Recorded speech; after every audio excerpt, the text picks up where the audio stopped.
Colombia tiene alrededor de 51 millones de habitantes.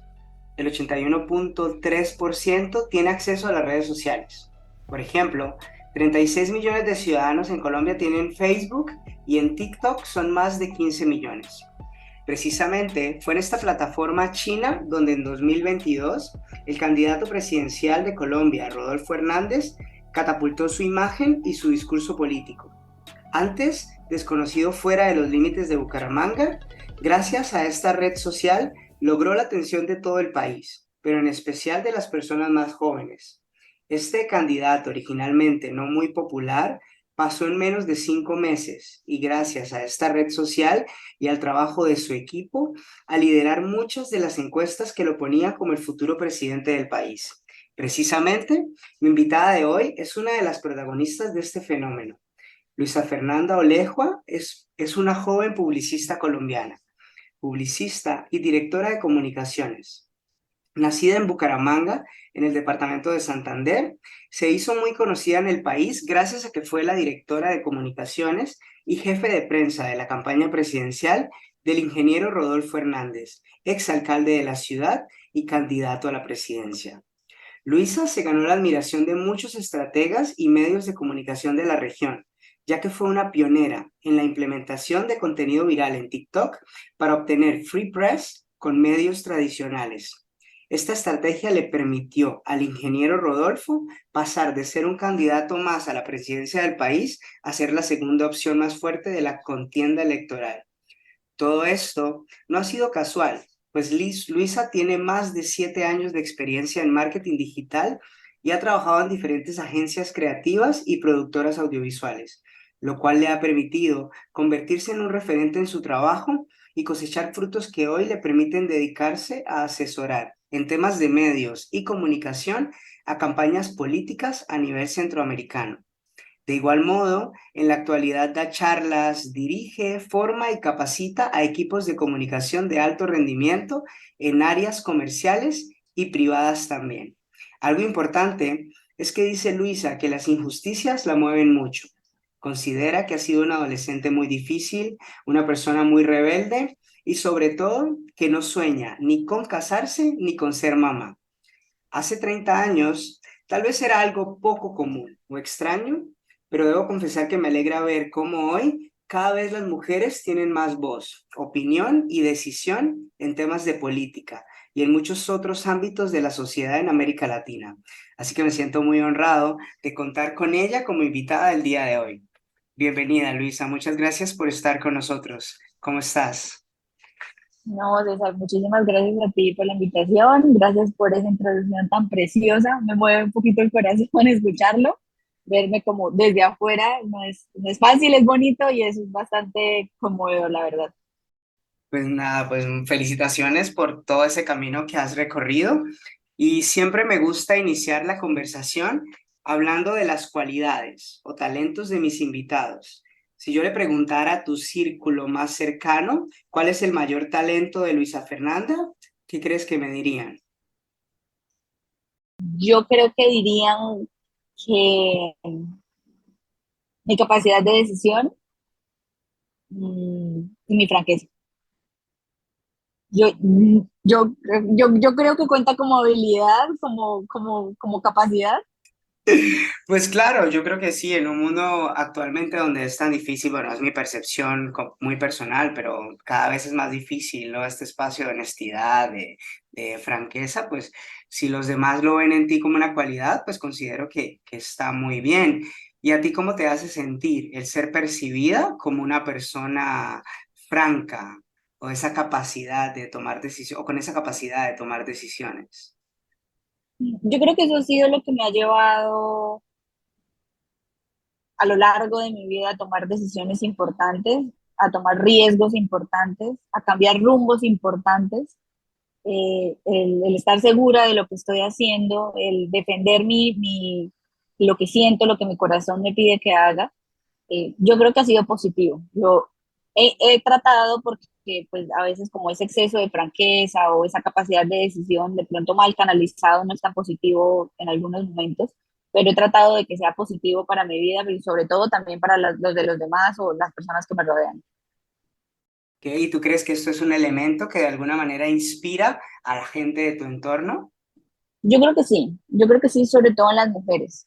Sí, en esta pequeña introducción que tú hiciste, no, pequeña no, en esta gran introducción que hiciste, en donde mencionas que es importante pues la voz de las mujeres que se ha levantado alrededor, no solo de temas políticos, también en otros ámbitos.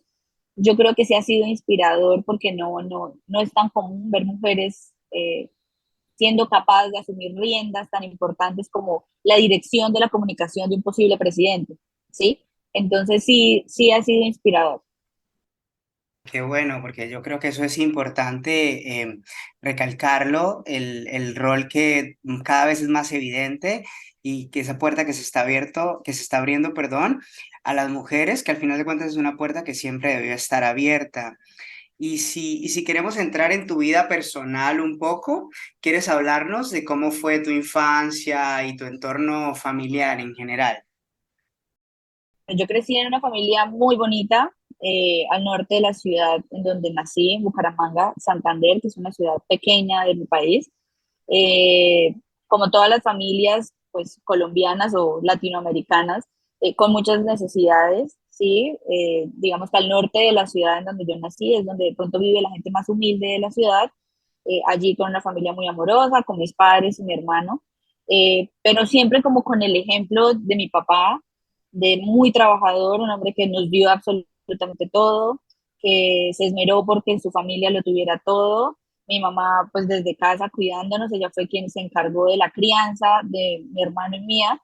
Crecí con un hermano, que yo sé que eso me ayudó también a ser muy fuerte porque pues era varón, era hombre, entonces yo siempre quería ser como él, entonces siempre fui como esa niña que también quería ser, que también quería ser basta, que también quería tener amigos, que quería hacer las cosas que hacía mi hermano, que porque si él hacía esto, yo no, a pesar, pues me llevaba 3 años, entonces habían cosas que por mi edad no podía hacer, pero quería hacerlas porque tenía el ejemplo de mi hermano. Entonces, ese fue mi crecimiento. Una familia pues también con sus temas disfuncionales, unas cosas que no funcionaban dentro de ella, pero siempre con un ejemplo de mucho trabajo, de mucho esfuerzo, de valorar lo que se tiene, de valorar el esfuerzo de mi padre y el amor de mi mamá, por supuesto, que siempre estuvo ahí, fue quien nos dio como toda la crianza y la educación. He tenido ya varios invitados y es interesante cómo hay posiciones divididas con respecto a lo positivo o a lo negativo que fueron los años de escuela y de colegio. En tu caso, ¿cómo describirías esta época? ¿Cómo fue para ti estos años? Yo fui bastante rebelde en la época del colegio, mi mamá dice que le di guerra, era muy desaplicada, siempre tuve como ese espíritu de irme como en contra de lo que debía hacer, pero también creo que quería como llamar un poquito la atención, no sé, tal vez de mi papá, que era también una persona bastante ruda, de pronto un poco machista. Entonces yo quería como que demostrarle a él que yo también podía o merecía lo que tenía mi hermano, por ejemplo, o que yo como mujer también era capaz de hacerlo. Entonces en esta época del colegio fui desaplicada, perdía materias, firmaba observador, a mi mamá la citaban todo el tiempo a que fuera ya a coordinación, a dar quejas mías, que yo era rebelde, hacía cosas, etcétera, etcétera. Pero pues fue positivo, por supuesto, todo, porque siento que igual me fui fiel a mí, a pesar, no sabía si estaba haciendo en ese momento las cosas bien o mal, porque pues era inmadura, era joven, estaba muy puberta, pero pues al final siempre me fui fiel y siempre me fui en contra, creo que de lo que tenía que irme en contra tal vez en ese momento y eso luego me fue ayudando a tomar otras decisiones más importantes en la vida, pero sí, sobre la época de como de los 15 años o el colegio y algo así, fui bastante rebelde. ¿Y a qué te refieres con que eras fiel a ti misma? ¿Qué quieres decir con ser fiel a mí misma? Me refiero a que, mm, porque si de pronto mi padre o mis profesores me decían no a tal cosa, yo lo cuestionaba, ¿sí? Y lo cuestionaba de tal forma de que yo sentía que no debía ser así, o por qué debía ser así, o no tanto como que yo o ellos tuvieran las razones, explíquenme por qué para yo poder entender por qué debo ir por este camino. Entonces al final era que si mi corazón o lo que yo estaba sintiendo en ese momento me decía que por ahí no era, me defendía. Sí, me fui fiel a lo que mi corazón me decía. Y profesionalmente hablando, conectándolo con esto de mi corazón y de tu corazón, perdón, y esta fidelidad que tenías hacia ti misma, empezaste formándote en publicidad y en comunicaciones. De dónde nacen esos intereses o dónde aparece este vínculo de quiero estudiar esto o ser profesional en esta área? Eso nació porque mi hermano entró a estudiar mercado y publicidad. O sea, mi hermano ha sido full influyente en mi vida. Hasta hoy en día yo tengo que tomar una decisión difícil. A la primera persona que yo le caigo es a él. Eh, entonces, en ese momento, él entró a estudiar mercadeo y publicidad y yo lo veía haciendo como sus trabajos y sus cosas y yo decía como, bueno, esto está chévere. Como te digo, yo además me gradué del colegio de 15 años, era supremamente joven para saber lo que quería y era una joven rebelde además. Entonces yo dije, no, pues voy a ver si por lo que hizo mi hermano, que me parece chévere lo que está haciendo, de pronto a mí también me va bien. Entonces mi decisión, puedo decir que en ese momento fue la decisión fácil para asumir algo tan importante como qué voy a hacer con mi vida a nivel profesional, fue decirle a mis papás, quiero estudiar lo mismo que mi hermano. Entré a la universidad, a él todavía le faltaban unos semestres, entonces alcanzamos a estar los dos en la universidad y él me ayudaba con los trabajos y lo que yo tenía como en primer semestre y por ahí me fui y me gustó por completo. Entonces yo dije, bueno, por aquí sí era. Y ahora, algunos años después, dirías que aunque surgió de esta inspiración de tu hermano, ¿es lo tuyo o han ido surgiendo otros intereses? Por supuesto, lo mío, es decir, yo creo que lo mío mucho más allá de la comunicación es un tema más como de liderazgo, ¿sí? Porque hoy ya llegué a ese punto en algún momento, pues cuando era un poco más junior o era un poco más obrera, entre comillas, igual pues me fue muy bien y desarrollé muchas habilidades en temas profesionales, pero ya a hoy que llego como a un punto más alto, siento que es más como el liderazgo del equipo, ¿sí? El entender que no soy yo la que sabe, sino los que saben son un conjunto de profesionales que logramos ciertas metas a nivel comunicacional que yo no sería hoy, pues digamos, como que no tendría esa experiencia profesional si no tuviera un equipo bueno, si no tuviera un equipo bien liderado, un equipo con las habilidades bien canalizadas. Entonces, yo creo que va más por ese lado, pero enfocado, por supuesto, en el tema creativo y en el tema comunicacional. Y ya entrando un poquito en materia de lo que sucedió el año pasado, el ingeniero Rodolfo Hernández, que era el exalcalde de la ciudad de Bucaramanga, se presentó a las elecciones presidenciales de Colombia en el año 2022 y perdió las elecciones por menos de 4 puntos. ¿Cómo llega Luisa a sus 27 años? Porque cuando empezaste a trabajar con él tenías 27 años. ¿Cómo llegaste a convertirte en la directora de algo tan importante como la campaña política de un candidato presidencial? O sea, estamos hablando de alguien que quería o liderar un país de más de 51 millones de habitantes. Esa pregunta también me la hago y digo, uy, ¿en qué momento llegué ahí? Resulta que un amigo muy cercano quiso lanzarse a una alcaldía de Florida Blanca, aquí en el área metropolitana de Bucaramanga, de donde yo soy, y es un municipio muy pequeño, y él me dijo, yo sé que tú sabes, tú eres publicista, yo sé que tú sabes temas digitales, tienes experiencia en el tema, yo quiero que me maneje las redes sociales. Yo le dije, yo no tengo ni idea, me interesaban los temas políticos, por lo que tú mismo dijiste, me mueven como las injusticias y estos temas, y pues en el colegio, mi rebeldía y demás tuvo que ver también un poco como con estos temas un poco sociales y así, en contra del sistema y bla, bla, bla. Eh, y yo le dije a él, pues no sé mucho de comunicación política, sé de digital, pero yo me le mido. Esas fueron las decisiones importantes que fui tomando en mi vida. Yo le dije, yo me le mido. Arranqué con él, estuve trabajando con él un tiempo y en ese momento se fueron en las elecciones regionales del 2019. Conocí al ingeniero Rodolfo Hernández gracias a esta campaña.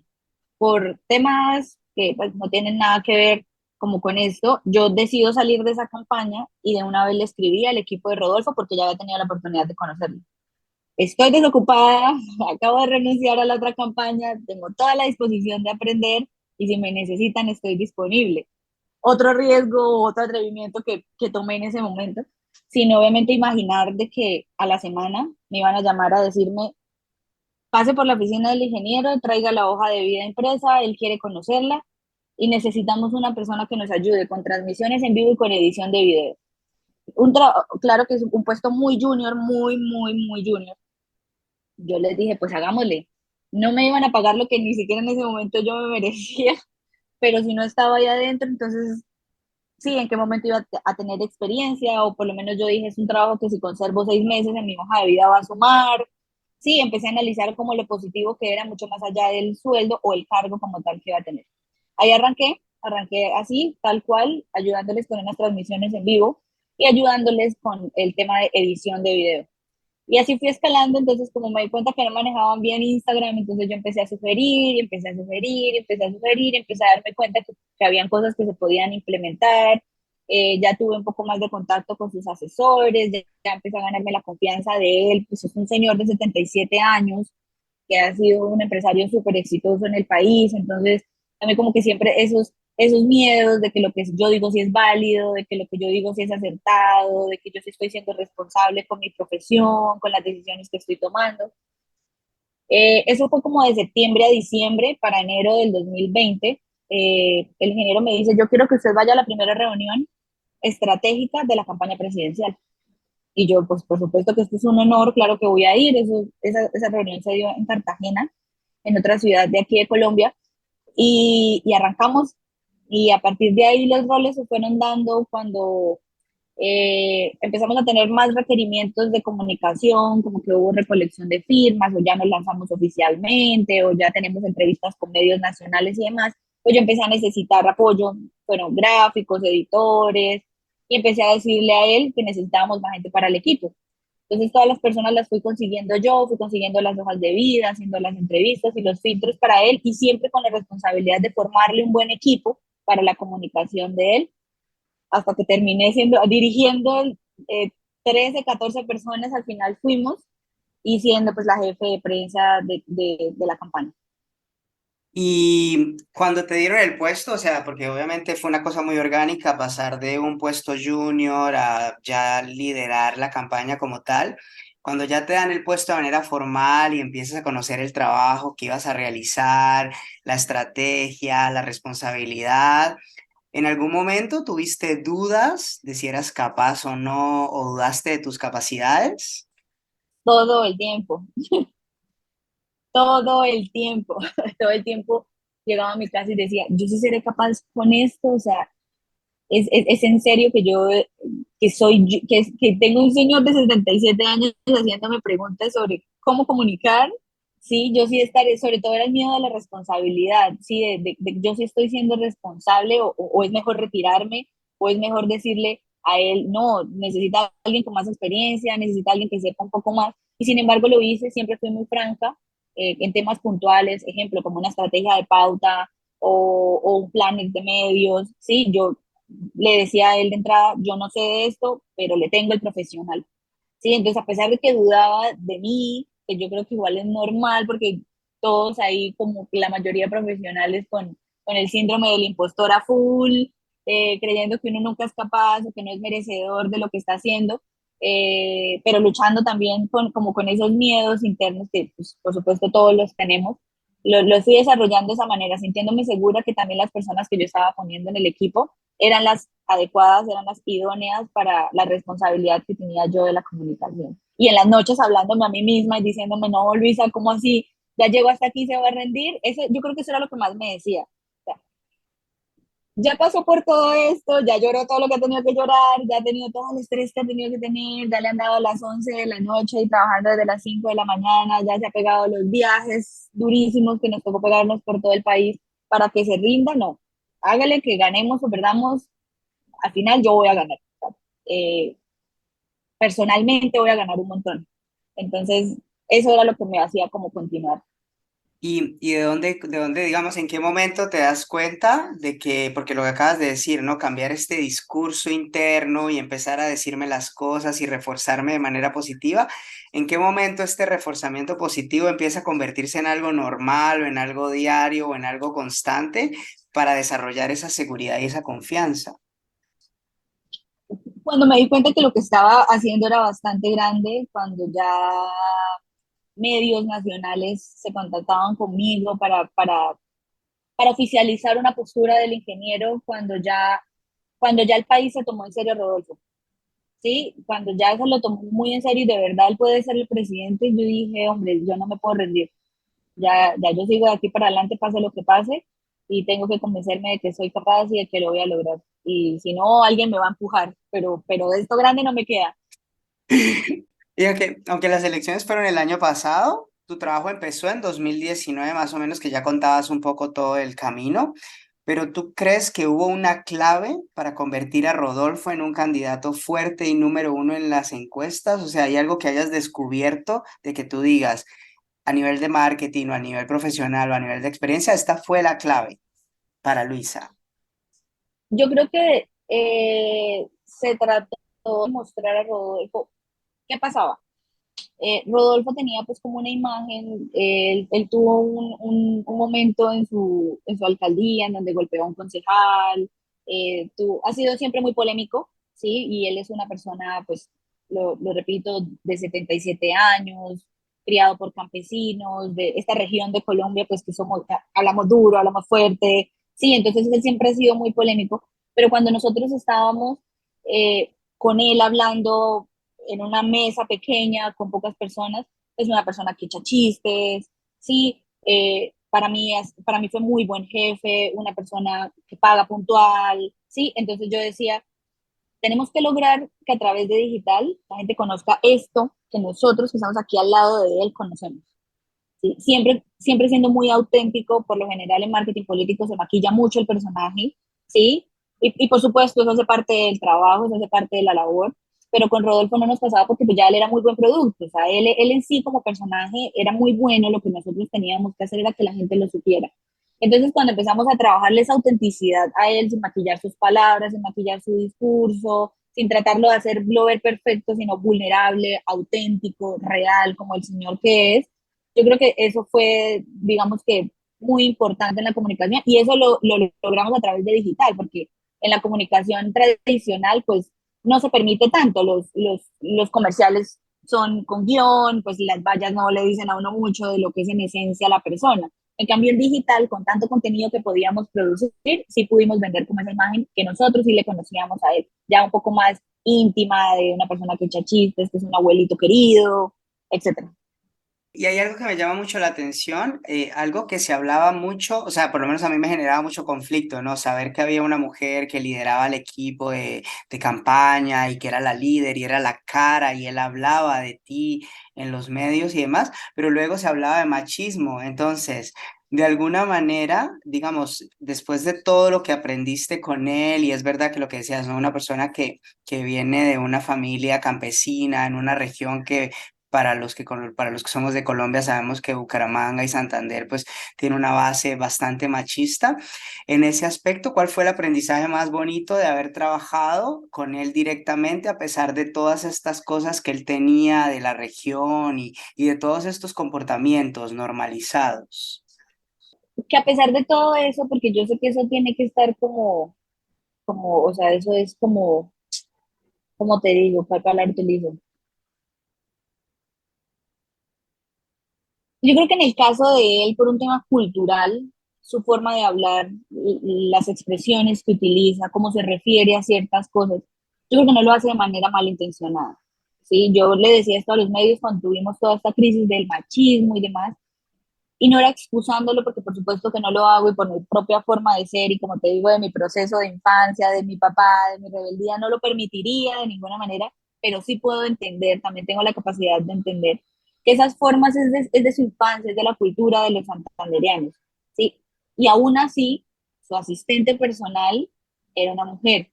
Aún así, quien llevó las riendas administrativas de la campaña fue su esposa. Aún así, quien lideró la comunicación fui yo, joven también y mujer. Y yo creo que por lo menos en un 70-80% de la campaña eran mujeres. Y Rodolfo siempre lo ha dicho, cuando yo fui alcalde, todas mis secretarías eran lideradas, todas no, perdón, también en un porcentaje bastante grande, eran lideradas por mujeres. ¿Sí? Entonces el aprendizaje va como que al final, la confianza de él estaba puesta en las mujeres. ¿Sí? Es como al final confiar en el equipo y no importa ni siquiera si es hombre o mujer, es confiar en los profesionales que tengo alrededor mío. Me gusta eso que acabas de decir. Y si tuvieras que pensar en la Luisa que eras en 2019 antes de que empezara todo esto, y la Luisa que eres hoy, ¿qué dirías que es lo que más ha cambiado?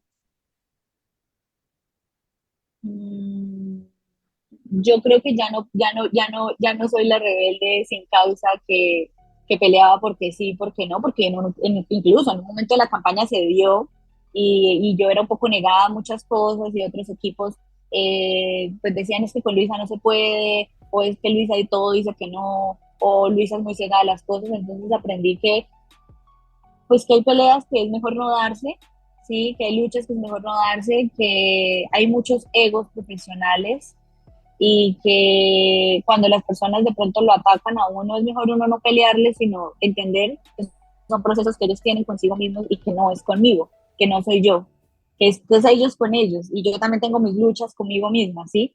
Entonces, ¿para qué darme la pelea con opiniones, con egos, con todas estas como peleas de que yo sí digo y usted no dice, de que yo sí hago y usted no hace, o de que mi cargo es de director y el suyo de coordinador? No, eso al final, lo único que importa es hacer el trabajo bien, que la vida se encarga pues como de ponerlo a uno donde tiene que estar, ¿sí? Y dejé de darme esas luchas, hoy cuando estoy en los otros equipos entiendo que hay personas que si quieren como sobresalir pasando por encima de los demás y que hay que dejarlos, y que hay que dejarlos y ya, y no tratar de ir en contra de ellos, ni en contra de nadie. Y, y en todo lo aprendido, pues de haber estado ahí en el meollo de todo, ¿cuál te gustaría a ti que fuese el rol de la mujer en la política colombiana? Y hablemos hasta de América Latina. ¿Cuál rol te gustaría que tuviera la mujer? Yo creo que el camino que vamos, en donde se tomen decisiones difíciles. Hoy en día hay un par de congresistas aquí en Colombia que me siento súper orgullosa de que lo sean, de que defienden eh, no solamente como la mujer por ser mujer, sí, sino que defienden los derechos de todos, sí, en igualdad, que defienden las causas que por años a nosotros nos han tocado, pues como sufrir, que sí en temas de salarios, en temas de cargos, todavía se vive en el mundo, a las mujeres no nos tratan por igual. Entonces yo creo que en Colombia vamos por buen camino, no sé si rápido, no sé si lento, pero vamos por buen camino porque hay muchas mujeres tomando decisiones importantes en temas políticos. Ese es el rol, el mismo que podría tener un hombre también, ¿sí? Solo que ni más ellos, ni menos nosotras, ni más ninguno. Simplemente que las mujeres se empoderen y que tengan la capacidad de tomar decisiones importantes como legislar, y como hacer leyes como las que están las chicas que están en el Congreso, que hay un par de congresistas muy buenas, todavía se ve que son en un porcentaje grandísimo, o sea, yo creo que de 7 candidatos de una ciudad, una es mujer a una alcaldía, en gobernaciones no se ven casi mujeres, yo creo que también de 7, 8 candidatos una es mujer, pero ahí están, ahí hay algunas que se están empoderando y que están siendo capaces de liderar y de tomar decisiones importantes. Y ahora que trabajas de lleno en campañas y estrategias, ¿te ves a ti misma como figura política en el futuro? No, no, no, me lo han preguntado, me lo han sugerido, pero no, no. Yo creo que una cosa muy diferente es comunicación política y otra es hacer política. Sí, es un trabajo completamente diferente y no quisiera seguir detrás, quisiera, quisiera seguir siendo la que está ahí como ayudando en la comunicación, en la creación de un buen candidato, ¿sí? De comunicar bien sus ideas y sus propuestas, de formar los equipos. Yo amo los equipos, amo empoderar a los profesionales, amo que ellos sientan libertad y creatividad, de poder crear, de poder sugerir, de que no estén limitados profesionalmente. Amo que se les pague lo que se les tiene que pagar, sobre todo en temas creativos que no quieren pagar nada porque creen que tomar una foto es fácil, que hacer un video lo hace cualquiera, ¿sí? Entonces, me encanta como que la gente desarrolle sus habilidades y pues eso no es hacer política. Entonces, sí, no estaría en un cargo de elección popular, no. No, además que yo creo que de todos los cargos en una campaña la más difícil es ser el candidato. No voy a ser candidata. Ok, qué bueno que tengas, o sea, qué bueno que tengas esa claridad de que desde el lugar de atrás también hay un impacto muy positivo y que tú también puedes ser generadora de ese impacto. Eh, Algo interesante de la campaña fue el fenómeno de TikTok, que lo hablé un poco y que lo hablamos, ¿no? Pues que TikTok y las redes sociales en general ayudaron mucho, que hicieron crear esta cercanía del candidato con la gente. Y últimamente en general el trabajo de marketing está muy vinculado a las redes sociales, ¿no? Pues hay que prestar atención a lo que está dando resultados, a lo que hacen otras personas y el no quedarse atrás. Y por otro lado, hay estudios que evidencian muchos problemas emocionales y mentales que se manifiestan por el mal manejo del Internet, de las redes sociales y de las aplicaciones. Tú misma que estás de lleno en esto, ¿tienes algún tipo de balance en ese sentido para no dejar que las redes sociales se apropien de tu tiempo y de tu vida, ya que es parte de tu trabajo diario? Sí, sí, y sobre todo o sea, sí tengo un balance porque, bueno, en todo ese tema muy, muy positivo para mi vida, cuando fue el boom de Rodolfo y que los medios llegaron a mis redes sociales, pues digamos que no tengo los millones de seguidores, pero pasar de tener 1.000 seguidores a tener 10.000, pues digamos que eso fue como, wow, ¿qué está pasando conmigo? ¿Me estoy convirtiendo en una figura pública o qué? eh, y ahí entonces empecé a tener como ese conflicto de, porque muchas personas me decían, claro, entonces ahora utiliza tus redes sociales y ponte a hacer contenido y ponte a mostrar tu vida personal y da tips de comunicaciones y ta, ta, ta, ta, ta. Y yo dije, bueno, ¿qué tanto me va a esclavizar esto a mí? ¿Y qué tanto me va a beneficiar esto a mí? O si mejor sigo detrás de la lona, ¿sí? Con un reconocimiento más, no con fama, ¿sí? Que esto a nivel personal y a nivel profesional va a ser mucho mejor y decidirme por ese camino. Sí, así mismo he perdido 4.000 seguidores, que no son nada, pero lo que te digo, o sea, pasar de tener 1.000, ahorita estoy como en 6.000 seguidores o algo así, y pues por supuesto que tenía que haber como ese filtro, ¿sí? Iba a suceder porque la gente no me estaba siguiendo realmente a mí, sino estaba siguiendo a Rodolfo, pero ya chévere los que se quedaron, seguro han conocido un poco más de mi vida, lo que trato de mostrar en redes sociales. Entonces ahí quise hacer ese balance y yo dije, no, yo no voy a ser esclava de redes sociales porque yo sé lo mucho que esclaviza esto a las marcas personales sobre todo, de tener que mostrar mi vida personal o tener que contar que tengo novio o por qué terminé con él, ¿sí? De que si mi gato se enfermó, entonces mostrar que mi gato se enfermó o no y que la gente me pide que yo muestre más mi vida personal. Al final las redes sociales terminan siendo un poco dañinas porque nos empiezan a crear unos estándares de éxito que realmente la gente no tiene, que no logra ni llegar, pero los muestra. Entonces, en mi vida personal soy muy responsable con eso. Me siguen sugiriendo que haga contenido, yo sigo diciendo que no, porque además que me cuesta un montón las cámaras, no soy de hablarle a la cámara, me da pena, digamos que estoy detrás de ellas, eso es lo que me gusta, estar detrás, ser, ser quien toma decisiones importantes, pero detrás. Y con mis clientes o con mis candidatos, pues como es un tema de comunicación política, pues sí hay que ser igual responsable con lo que se dice, pero de pronto no logra influencia un voto, por supuesto, que es súper importante, es una responsabilidad como ciudadano, pero en estos temas como de éxito y de mostrar cosas que no son, que de pronto sí lo hacen los influenciadores y demás, no trabajo con estos temas realmente, ¿sí? No, no, no llevo a ninguno de mis clientes a nada de eso. Y a las personas, a las marcas personales que aconsejo, que asesoro, tampoco los llevo a eso porque sí hay que tener una responsabilidad social por encima de los ingresos que le puedan a uno dar las redes sociales.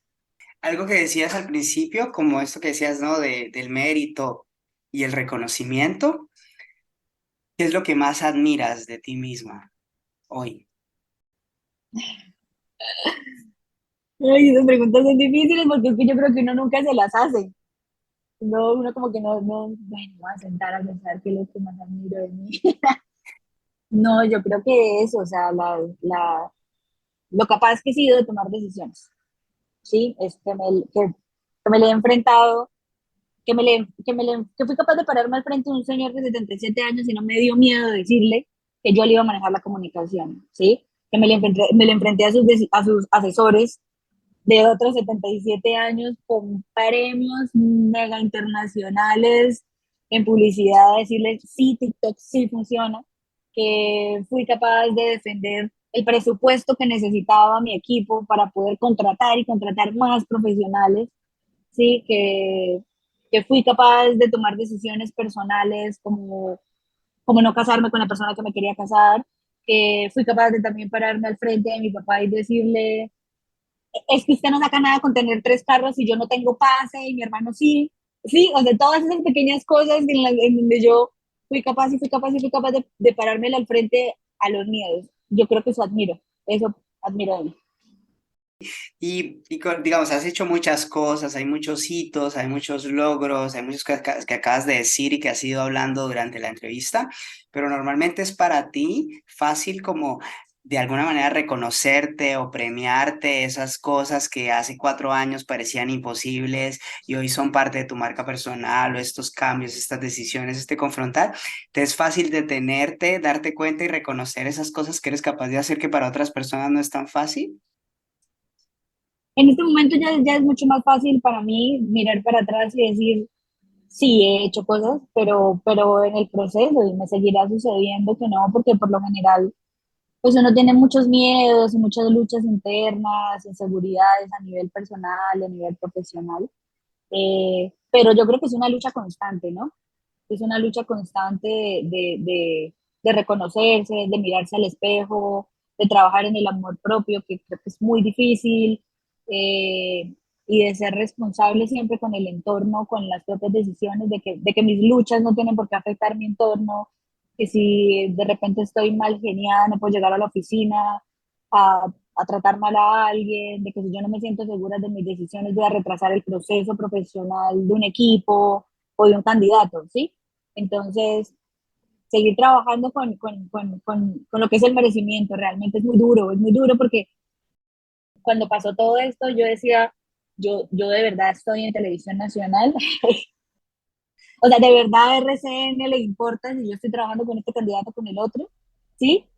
Y es duro, de verdad es duro, pero bueno, ahí lo he ido trabajando. Pasé un momento de trabajar mucho en una campaña, de pasar por 3 ciudades en un mismo día en avioneta, de trabajar con 13 personas donde yo tenía que saber qué estaban haciendo cada una porque mi jefe me lo iba a preguntar y saber qué estaban los procesos creativos de cada uno y hablarme con todos los medios nacionales. No ganamos y al día siguiente ya nadie me escribía. Al día siguiente ya no estaban todos los medios escribiéndole a Luisa por declaraciones de Rodolfo, ya yo no tenía que estar pendiente de 13 personas, eh, y entonces empecé a ganar más dinero, pero tenía menos trabajo, y yo decía, ¿cómo así? Y también uno codificado en Latinoamérica, que es que si uno no trabaja como 12 horas al día, 12 horas al día, entonces uno no gana, y yo decía, ¿cómo así? Estoy ganando más, estoy trabajando menos, yo de verdad me merezco esto, sea, la gente sí, o sea, yo de verdad sí hice algo realmente importante en esta campaña para que la gente me busque tanto laboralmente. Es duro, es duro, es duro. Y yo tengo terapia y todo, desde como de los 15 años me encanta ir al psicólogo, precisamente para trabajar todo ese tipo de emociones y de cosas, sobre todo por encima de todo, por ser responsable con la sociedad. ¿Y dirías que hay un sueño por cumplir para Luisa todavía? Uy, en este momento, a corto plazo, sí, por supuesto, este año hay elecciones regionales. Un sueño es tener una campaña ganadora, que aunque la de Rodolfo pues no se ganó, yo creo que la comunicación sí en este caso. Ahora pues un sueño a corto plazo es este, trabajar duro este año para hacer ganar, ojalá más de una campaña a nivel regional, ojalá sea una gobernación, una alcaldía. Eh, ¿Qué otro sueño tengo? Poner por encima mi tranquilidad, por encima del trabajo, porque esto es un trabajo bastante agotador, mentalmente es muy duro, son muchos ataques, hay mucho juego sucio, hay muchas estrategias y las estrategias son como tan agotadoras mentalmente, que si me voy por aquí, que si me voy por allá, que si digo, que no digo. Entonces, eso, continuar como asesora, continuar dirigiendo equipos. A nivel personal, sueño con mi apartamento, sueño con mi camioneta, sueño con mi finca, sueño con tener mis gatos súper libres en un espacio grande. Esos sueños más o menos, con que mi familia esté bien, esté tranquila. Esos son más o menos mis sueños a nivel personal y a nivel profesional. Para cerrar un poquito ya la entrevista, si esta charla la escucha alguna mujer, alguna joven, alguna adolescente que sueña con trabajar en política o por qué no un día convertirse en el presidente, en la presidenta del país, pero siente muchos miedos o inseguridades, ¿tú qué le recomendarías? ¿Que por dónde debería empezar para hacer desde hoy realidad ese sueño y que se convierta en su proyecto personal más allá de sus propias inseguridades y sus propias dudas por el solo hecho de ser mujer o la posición que tiene la mujer en política? ¿Tú qué le recomendarías hoy después de todo lo que has aprendido? Pues yo le diría a todas estas chicas que arranquen ya, que es el momento de cometer todos los errores que puedan cometer, de equivocarse y sobre todo para que le pierdan el miedo a alzar la voz. ¿Sí? Si están en un proceso pequeño, tal vez desde el colegio, que empiecen con sus luchas, que empiecen con sus banderas, que empiecen a hacerse notar y que utilicen de pronto ese miedo que da alzar la voz, no importa desde qué área, pero sobre todo en temas políticos, eh, que utilicen el miedo como a su favor. Yo siempre digo como, hay dos tipos de miedo. Hay un miedo que realmente asusta y ese es el que más rápido hay que enfrentar. Y luego ese miedo se convierte como en el que lo impulsa a uno. Es como, esto me da miedo, pero qué chévere llegar a eso. O sea, qué miedo, qué chévere vencerlo. Sí, hoy me le paro al frente y le digo, bueno, ¿y usted por qué esto me asusta a mí? Entonces, todos los aprendizajes que le van a dejar este proceso a todas esas chicas que quieren participar en política, que quieren ser candidatas, presidentes, que arranquen desde ya y que empiecen a influir su entorno a nivel social, ya sea desde su casa, desde sus iglesias, desde sus colegios, eh, desde el curso de baile, empodérese y alce la voz por esas causas y esas luchas que seguramente las mueven en el fondo del corazón. Me gusta muchísimo eso que acabas de decir. De verdad que no somos, no lo notamos o no le prestamos atención a eso, pero es verdad que cuando logras influenciar, aunque sea el grupo más pequeño, no te imaginas lo que eso puede generar a largo plazo. Y antes de terminar, ¿hay algo que no hayas tenido la oportunidad de comentar y que te gustaría compartir con las personas que nos escuchen? No, pues que, que trabajen súper duro por sus sueños,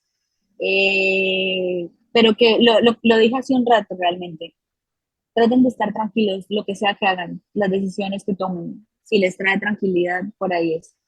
Sí, en estos procesos como de fama, de reconocimiento, de repente se empieza a llenar un poquitico de basura, de distracción la mente, y al final lo único que importa es como uno llegar a la casa, acostarse a dormir y sentirse en paz consigo misma o consigo mismo, sentirse en paz con la familia, sentirse en paz y que todos esos estándares de éxito y todas esas cosas que las redes sociales, que la sociedad lo lleva a uno como a querer tener, al final eso se lo pones uno mismo, ¿sí? Yo hace un rato mencioné como que sí, pues quiero mi casa, quiero mi finca, lo quiero, pero eso no me desvela, ¿sí? Es mi sueño, pero eso no me lo tiene por qué quitar, ¿sí? Es mi anhelo tener una finca para tener mis tres gatos felices, es mi anhelo tener una linda camioneta en donde me pueda ir a pasear, pero yo creo que si me voy en un bus o en una camioneta y armo una carpa por allá, no sé, en algún rincón de Colombia, eso me trae tranquilidad, más no tener la camioneta, ¿sí? Entonces, como que todo, que absolutamente todo lo que hagan los haga sentir tranquilos, yo creo que eso es lo más importante. O por lo menos esa es mi filosofía. Pues me gusta tu filosofía, me quedo con ella, me gusta la manera en la que lo ves, ¿no? Que lo que es, con lo que, o sea, con lo que sueñas, que al final no te quite el sueño de manera negativa, ¿no? Entonces creo que me gusta mucho. Y pues nada, muchísimas gracias por el tiempo y la apertura. Si alguna persona desea conocer más sobre tu trabajo o por qué no traerte alguna propuesta de trabajo, ¿dónde y cómo puede contactarte o dónde puede conocer más sobre ti? Bueno, César, no, gracias a ti por el espacio, me encantan estas charlas que al final ojalá le aporten a alguien algo, algo de todo lo que dije. Estoy seguro que sí. Que no es superficial, que esto no es nada vanidoso, me encanta este espacio. Y pues nada, en redes sociales yo soy más activa, tengo todas, ¿sí? Desde LinkedIn, Twitter, Instagram, Facebook. Si me buscan en Facebook van a ver un montón de memes estúpidos porque ya lo único que hago es compartir memes. De pronto un poco más de mi vida, así como tanto personal como profesional. Soy mucho más de Instagram, o sea, yo soy como más usuaria de Instagram, consumo y también hago más en Instagram. Y aparezco como Luisa Olejua, mi apellido es un poco extraño, se escribe Olejua, Olejua, Luisa Olejua, y en LinkedIn también estoy, ojalá pues poder trabajar con todos los que quieran trabajar conmigo y sobre todo compartir mucho conocimiento. Luisa, muchísimas gracias por tus palabras, por tu honestidad, por tu apertura. Y muchas gracias a todas y a todos por habernos escuchado y haber sido parte de este viaje, nuestro viaje al interior. Namaste.